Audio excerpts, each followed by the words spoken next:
C'est l'affaire qui te est là, là, somme je peux refaire car. Mais le feu, je le vois très.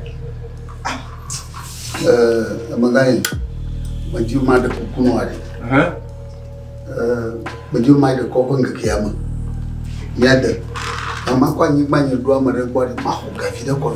C'est un souhait. Que me voir, mais ouais, tu me le dis. On peut te faire comment tu me le vois. Mais là, on peut pouvoir atteindre le pouvoir, on peut te mettre. Tu dois avoir des. On sait que je ne peux pas et bien là des lights din garçon va non il y a quand beaucoup sur mais tu dois encore faire oui et ouais quoi un coup fait ouais à me quoi ouais à kaka ta quoi couler les gadon eh la tête toi mais et je vais vous le ouais alors faire on va pas toi ils ont fait jamais la gueule je pas on la pas ouais je peux non il faut parler avec moi quoi la mais à dévier là mais mais on donc on la dévier lui qui le fait un programme oh le coup de son un programme on va on la ah j'accogne mais la gueule pas oh mi de coucou fang ba toi si tane na mon de ma koto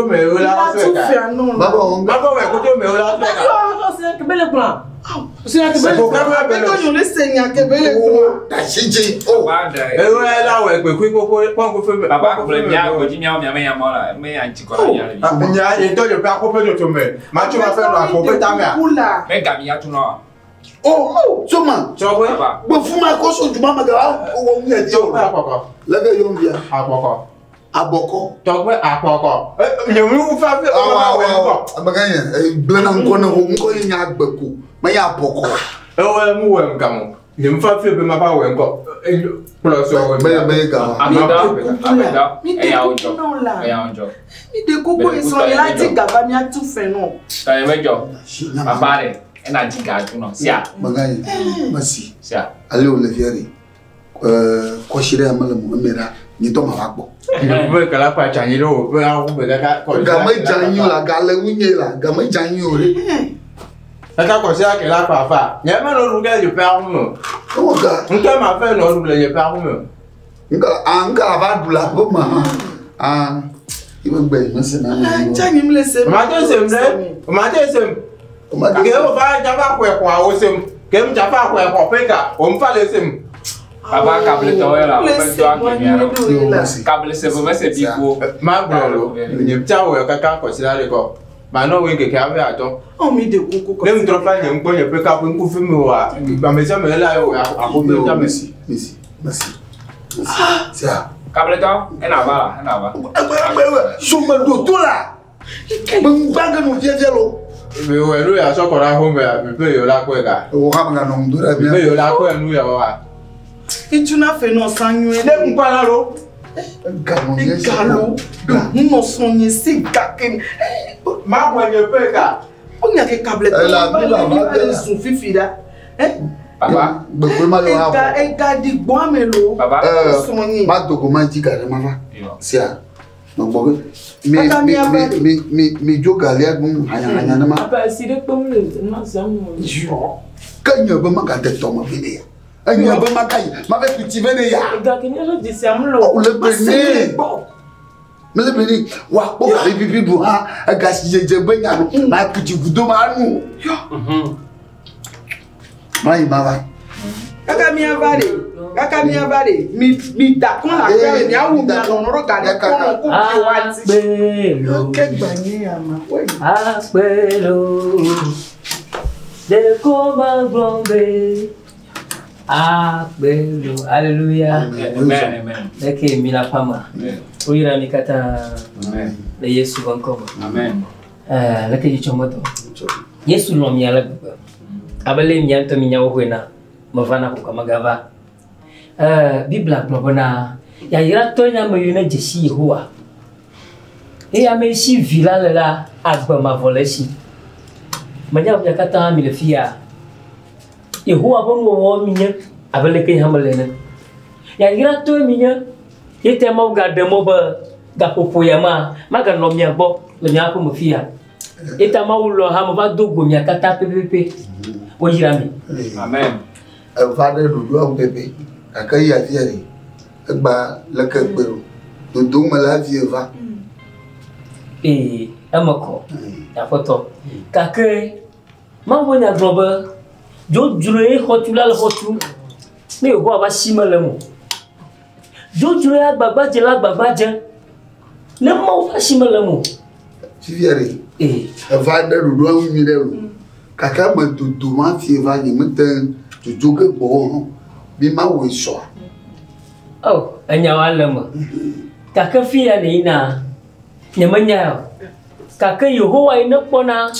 Divi ibo, le pe ibo di, le za ibo vitima. Anya fi ne ina. Enu yo draro dare mo ajina wa. Ye de kakwenya. Kaflan, ate no yifia, ada shimye fia no yima. Mbenya ke jol mojo. Nemaka ate tore unye fia, asa gbenya. Kaka na joa, uyi jimna la mado te fa fia ko le mojo. Merci. On le note comme là. Madame la mari. Mai suama. U tro mari ne na va. Sia. Masanyawa. Maone yiro renya mata. Kaka mau fo gamenya gamenyito. Ole be afia manyao. Wajidi vide na senyara. Pasteur me reculo. Yo le guerre. Bate bien yare. Bien fin. Dans le mio le guerre. Gale fufu do mi ya bi ba. De na chogare wana mi ya ko di ya no ya. Ma unya jajo ko na mi a. Ade mo mi yifike mi le ye. Jola. Oh papa. Amere no te pon. Yesu Cristo. E wa bolo. Ole enlavio na mo ndolo. Pastor ole siwe ole tebere o vale ko edole nya ko do ko bolo. Pala pavio na ya do lege. A Georgina. Ba na gada kaka Bibla ko goglo na. A Georgina to. Fiere. La ma yoma. Yesu ko Beko wa bolo, pekala miudu. Kaka bebe keke me va mi agwa. Agbe bolo, Yesue nyagbe bolo la, agbe bolo la. Amen. Asia. Ina mama. Apa ni? Mama nago nai kaka. Manyaba nanaka malalim nyigbaji ikasese wowo na Yehowa. Nde shiada eleva long vieko. Fupako hele amma toto de shiada kama tumi la poyama. Amen. Amen. Yesu Kristo aya mundodo godo. Amen. Uyirabi. Amen. Hello lebeya. Madap garano. Madakuma homi chama vepe le nyama gama. Le mama bonya le plem. Isia, mi chama vako. Braku misenyara Biblia glola Matthew magbala tandre pipu ya mandra abalaka mi bia eye wa nami Amen. mi ji eye mi akpo Amen. mi foboa eye wa vuinami Nyama glo enyu nyamari yanyu Biblia bloju tu de neto yi aha nyeva bia Ninyaji, ninyango mema, tia. Yo masikare, mia ago do da vida na ko. Oh, Fi me sia da de na ko dash na Yehowa. Ta fi ami ina ina bia gade. Mi ko dash na Yehowa, Yehowa machine no mo. Okay, madam mi de tatu mi do gbada. Tatu do gbada. Ma unso kata to di fokla ni gba wala. Amen. Wonya e gleba mi bia e wa nami. La dawo fo ya ma. Mi ajila aro danye kuno ni o ina de bia ga. Yohana nyewe gblenya tefoa anyane diwanti pepe to vio Kristo Nazareth konkom. Amen. Amen. Amen. Amane nyu. Nyako kaba. Yo. Pastor na. Yo akwa. O gata sofa. Fa. O caliente ni aba na le pastor. Imasia. Mi to gbera to nya jilo sia. Mi pe lo ngo dodora mo. Amen. Gamo na sasa na ba jidu agogo. Ne kwa na jina ne bana miro. Yo gabo. Ba jiga benami. Ojo gara jo jisu go ra. Yo. O hana wa chachi. Baba. Yo akwa bole ya. Bye bye. Baba ya bondo. Ga. Toka. Lo puede mele. Ako se ve. Mele lo bo le ma ya. O de cara que ya. Ya gente que va dui gabuwe.